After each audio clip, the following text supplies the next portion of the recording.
High, আমি তোতনা। বাঙালির রান্না বান্নাতে সবাইকে আমন্ত্রণ। আজ আমি বানাবো নিরামিষ এঁচোড়ের ডালনা। এর জন্য নিয়েছি এঁচোড়। এঁচোড় আমি অল্প হলুদ দিয়ে কুকারে একটা সিটি দিয়ে নিয়েছি। দুটো আলু মাঝারি মাপ করে কেটেছি। আলু আর এঁচোড় দুটো মিলিয়ে আমি নিয়েছি প্রায় 500 গ্রাম। লঙ্কা গুঁড়ো 1 চামচ, হলুদ গুঁড়ো 1 চামচের 4 ভাগের 1 ভাগ, 5 ফোড়ন নিয়েছি 1 চামচের 4 ভাগের 1 ভাগ, রোস্টেড ধনে গুঁড়ো আধা চা চামচ, আদা বাটা 1 চামচ, জিরে বাটা 1 চামচ, ঘি 1 চামচ, সাদা তেল 2 চামচের মতো, নুন পরিমাণ মতো, আরও লাগছে মটরশুঁটি আর একটা টমেটো কুচি।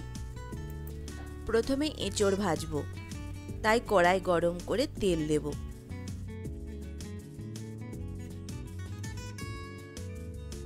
তেল গরম হলে দিয়ে দেব এঁচোড়।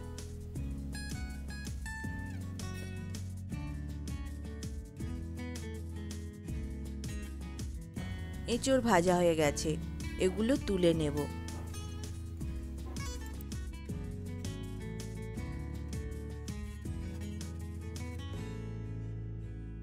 আবার কড়াইতে তেল দেব। তেলে দেব 5 ফোড়ন আর দেব আলু।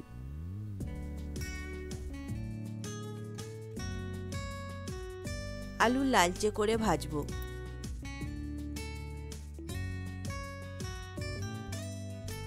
ভাজা আলুর মধ্যে এক এক করে দিয়ে দেব টমেটো কুচি, মটরশুঁটি, আদা বাটা, জিরে বাটা, লঙ্কা গুঁড়ো আর হলুদ গুঁড়ো। সব উপকরণ ভালো করে তেলের সাথে কষিয়ে নেব। এবার দেব জল। জল একটু বেশি করে দিতে হবে। এর মধ্যে দিয়ে দেব ভেজে রাখা এঁচোড় আর দেব পরিমাণ মতো নুন।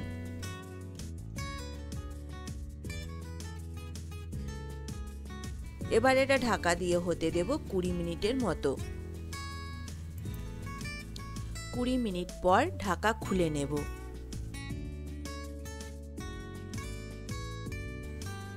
দু একটা আলু ভেঙে দেব।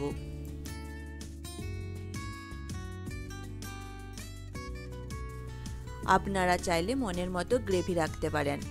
আমি এখানে বেশি গ্রেভি রাখলাম না। নামানোর আগে দেব ঘি আর দেব ধনে গুঁড়ো। আগে থেকে বানানো রোস্টেড ধনে গুঁড়ো না ব্যবহার করে রান্নার আগে বানানো ধনে গুঁড়ো ব্যবহার করবেন। তাহলে ধনে গুঁড়োর যে গন্ধ সেটা এঁচোড়ের স্বাদ বাড়িয়ে দেবে। মিশিয়ে নিলেই তৈরি নিরামিষ এঁচোড়ের ডালনা।